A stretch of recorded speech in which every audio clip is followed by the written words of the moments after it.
अफलातून जोक्स, विनोद, जोरजोरात हसा. मास्तर विज्ञानाचा तास घेत असतात. फळ्यावर कॅलोस्ट्रॉल हा शब्द लिहून विचारतात. हे कोण वाचून दाखवेल? बंड्या लगेच हात वर करतो. मास्तर, वा बंड्या, सांग. बंड्या, गुरुजी, छोलेपर्यंतचं स्पेलिंग बरोबर आहे, पण भटोरीचं स्पेलिंग चुकले. एक नवरा आपल्या बायकोला नित्यनेमाने इंग्रजी शिकवत असतो. एकदा दुपारी ती जेवण घेऊन येते आणि म्हणते, हे घ्या डिनर. नवरा, अडाणी बाई, हे डिनर नाही, लंच आहे. बायको, तुम्ही अडाणी, तुमचं खानदान अडाणी, हे रात्रीचं राहिलेलं जेवण आहे. डोक्यात जाऊ नका, गप खा. तात्पर्य, बायकोशी वाद घालू नये. नवीन लग्न झालेलं असतं. सकाळी बायको नवऱ्याला म्हणते, चला उठा, चहा नाश्ता बनवा. नवरा सरळ उठून बाहेर जाऊ लागला. बायको, कुठं चाललात? नवरा, वकिलाला भेटायला. तुला घटस्फोटच देऊन टाकतो बघ. थोड्या वेळाने नवरा घरी आला आणि गुपचूप चहा बनवायला लागला. बायको, काय झालं? वकील भेटला नाही का? नवरा, भेटला होता ग, पण तो लादी पुसत होता. जावाई पहिल्यांदा सासूरवाडीला गेला. संध्याकाळी लपून छपून दारू पीत असताना सासऱ्यानं त्याला पकडलं. हे पाहून धक्का बसलेला सासरा म्हणाला, जावाई बापू, तुम्ही दारू पिता? हे कधी सांगितलं नाही तुम्ही. तोपर्यंत जावयाने दोन पेग घेतले होते. तो म्हणाला, सासरे बुवा, तुमची मुलगी रक्त पिते, हे तरी तुम्ही कुठं सांगितलं होतं. तुम्हाला तुमचा नवरा आवडत नाही, तर त्याला सोडून का देत नाही? एका महिलेनं प्रामाणिकपणे उत्तर दिलं, त्याला आनंद होईल अशी कुठलीही गोष्ट मला करायची नाही. इतर महिलांनी तिला महागुरूची पदवीच देऊन टाकली. एक बाई देवाला विचारते, देवा, काही मंदिरांमध्ये स्त्रियांना प्रवेश का दिला जात नाही? देव म्हणतो, तुम्हाला एक देव दिलेला आहे. नवरदेव, काय त्रास द्यायचा तो त्यालाच द्या, सगळ्या देवांना नको. एक बाई PhD झाल्यावर तिच्या घराशेजारच्या किराणा मालाच्या दुकानात गेली आणि दुकानदाराला म्हणाली, माझी उधारीची वही काढा. दुकानदार खुश झाला आणि मनात म्हणू लागला, आज 3 वर्षाची उधारी वसूल होणार बहुतेक. तेवढ्यात ती दुकानदाराला म्हणाली, आजपासून माझ्या नावाच्या आधी डॉक्टर लिहायला विसरायचं नाही, लक्षात ठेवा. गुरुजी, माणूस तोच जो दुसऱ्याच्या कामी येतो. पप्पू, गुरुजी, पण परीक्षेच्या वेळी ना तुम्ही स्वतः माणसात असता आणि दुसऱ्यालाही माणसात राहू देत नाही. गुरुजींनी बंड्याला कुदवला. ब्रेकअप झालेला एक मुलगा त्याच्या माजी प्रेयसीकडे जातो. आता आपल्यात काही राहिलं नाही, त्यामुळे माझी सगळी प्रेमपत्र मला परत कर. मुलगी घाईघाईनं आत जाते आणि एक मोठी टोपली घेऊन येते. टोपली मुलापुढे पुढे ठेवून म्हणते, यातील तुझी जी आहे ती शोध आणि इथून चालायला लाग. मुलगा काही न घेताच निघून जातो. तुमची बायको जास्तच किरकिर करत असेल तर सरळ चप्पल उचला आणि पायात घालून बाहेर पडा.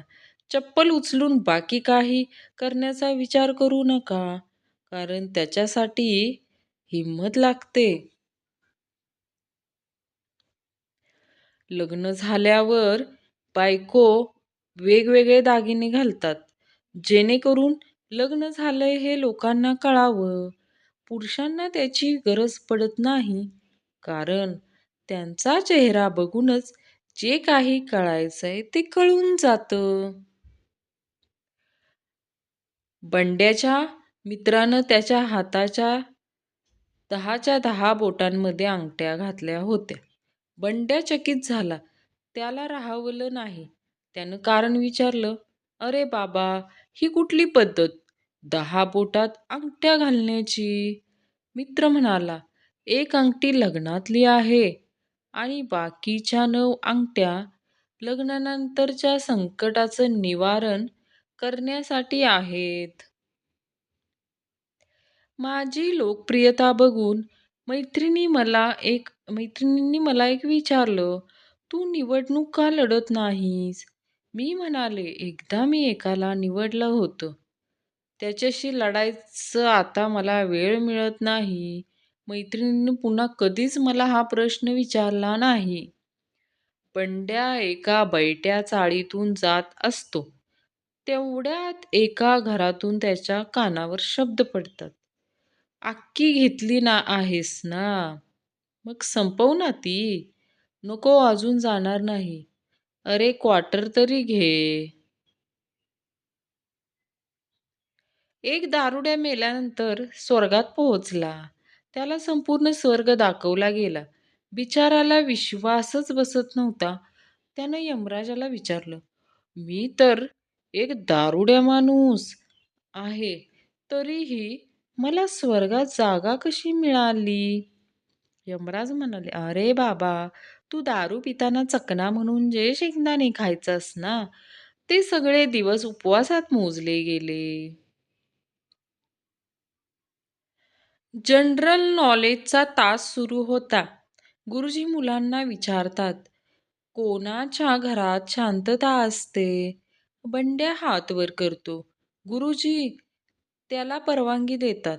बंड्या म्हणतो, त्याच घरात शांतता असते, ज्या घरात नवरा-बायको दोघेही मोबाईलमध्ये दंग असतात." बंड्याला वर्गाच्या बाहेर काढावा की मॉनिटर करावा, असा गुरुजींना प्रश्न पडला आहे. बाबा बंड्याला अनुभवाचे बोल सांगत असतात. "बाबा, हे बघ बंड्या, आयुष्यात कधीही जुगार खेळू नकोस. ही सवय एकदा लागली की सरळ बरबाद करून टाकते. जुगार अशी गोष्ट आहे की त्यात आज जिंकलास तर उद्या हरणार. परवा जिंकलास तर त्यानंतरच्या दिवशी हरणार." बंड्या, "हो बाबा, मला समजलं. यापुढे मी दिवसाआड जुगार खेळीन." बाबांनी कपाळावर हात मारून घेतला.